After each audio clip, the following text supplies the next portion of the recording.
Assalomu alaykum aziz tinglovchilar. 19-20 asrlarda yashab o'tgan buyuk bobomiz Alixon To'ra Sog'uniy hazratlari rahimahulloh qalamlariga mansub Turkiston qayg'usi asarini taqdim qilmoqdamiz. Birinchi qism.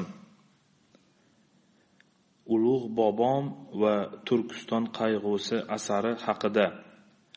Bismillahirrohmanirrohim.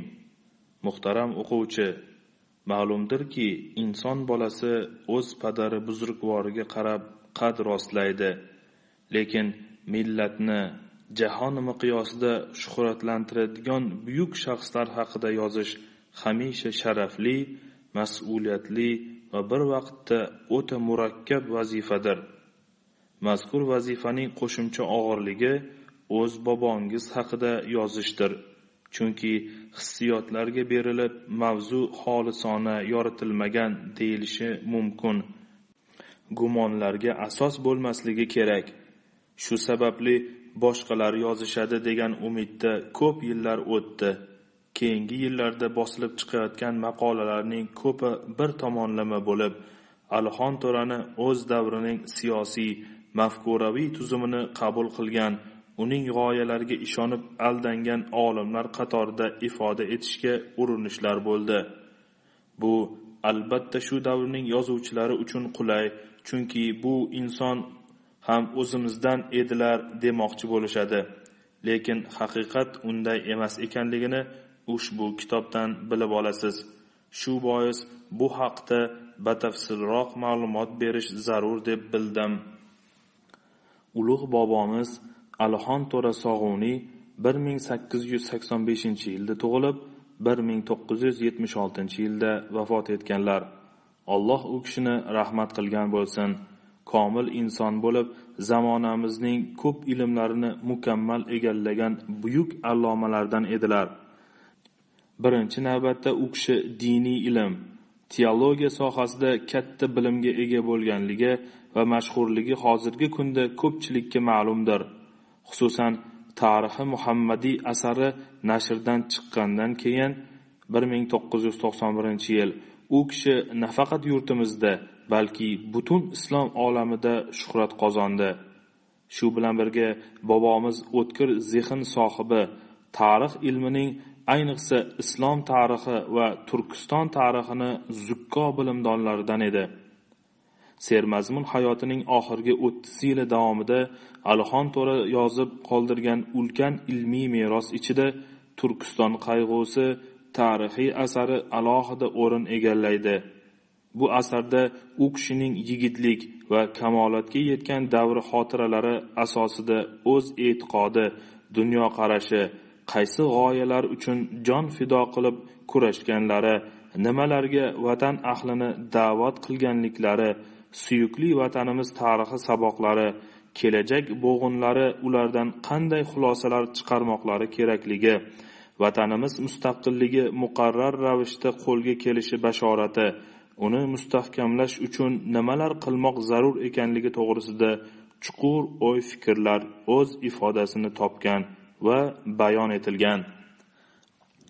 Bu asardan ayrim parchalar Yoshlik jurnalida 1992-yil 3-4 sonlari va shu yili O'zbegim kitobida chop etilgan bo'lib, to'liq holda u endi birinchi marta kitob shaklida keng jamoatchilikka taqdim etilmoqda.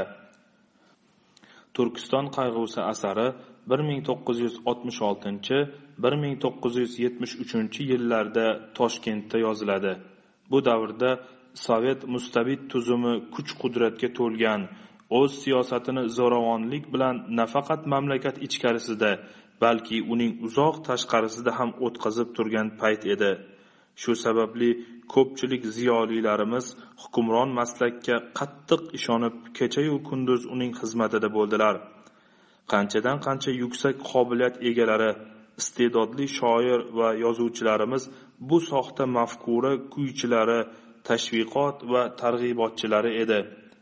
Ular tuzumga to'g'ri bo'lmagan bir og'iz siyosiy so'z, mustaqil fikr aytish u yoqda tursin, bu to'g'rida o'ylashning o'zi noto'g'ri, telbalik, aqldan emas deb bilishar boshqalarni ham bunga ishontirish uchun barcha minbarlardan bor rasmiy, norasmiy usullar va jon fidoyilik bilan harakat qilishar edi. Boshqa millat vakillari bo'lgan inson huquqlari himoyachilari, umuminsoniy qadriyatlar targ'ibotchilari akademik Saxarov, yozuvchi Soljenitsin va shular safida boshqa mustabid tuzumning zulmini ko'rgan haqiqat va adolat kurashchilari tarix sahnasiga endi birinchi qadamlarini qo'ymoqda edi. Mana shunday muhitda, ya'ni yurtimizda hukm surayotgan ixtiyoriy qullik davrida sobiq Qizil imperiya hududida birinchilardan bo'lib bobomiz bu tuzum va mafkura tub negizi va mohiyati bilan inson tabiatiga, umuminsoniy qadriyatlariga zid, insoniyat taraqqiyoti yo'lining xato ko'chasi ekanligini asoslab shunday yozdilar: hayot olamida eng ulug', oliy darajalik yaratilgan narsa shubhasiz shu insondir. Shuning uchun inson huquqlarini eng yuqori darajada saqlash haqiqiy madaniyatning ayrilmas bir tarmog'idir. Madaniyat qayerda, qaysi millatda bo'lsin, insoniyat haqlarini saqlash uchun hukumat qo'lida adolat quroli bo'lib turar ekan. Ana shu chog'dagina butun xalq haqiqiy madaniyatga erishib, tinchlik bilan rohatda turmush kechira oladi.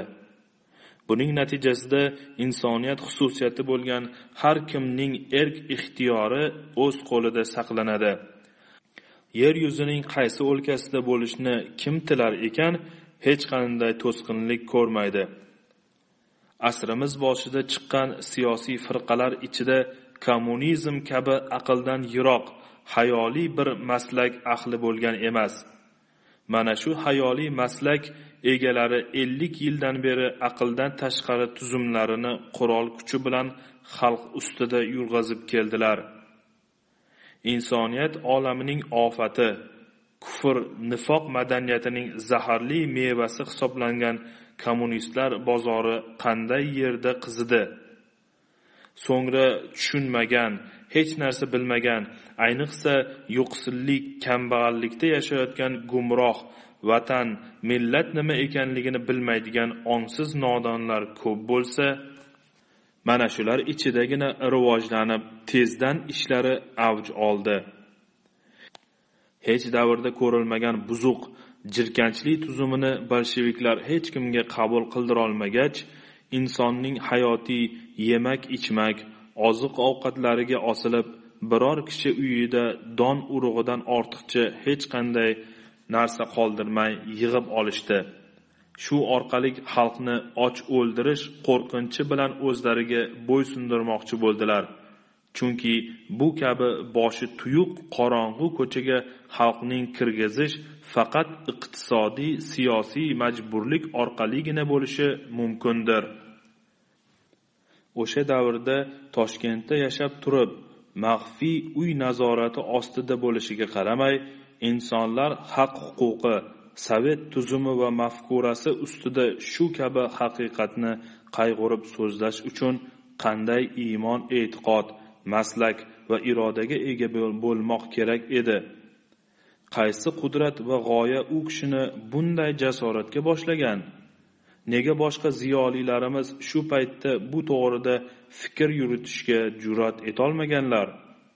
Ular o'z boshlarini asrab turmush rohatini ko'zlab, qanday qullikda, mutelikda, kimlarning tobeligida hayot kechirayotganliklarini anglashni istamadilar. Birinchi qism tugadi. Matnni Muxtor Umarov o'qidi. E'tiboringiz uchun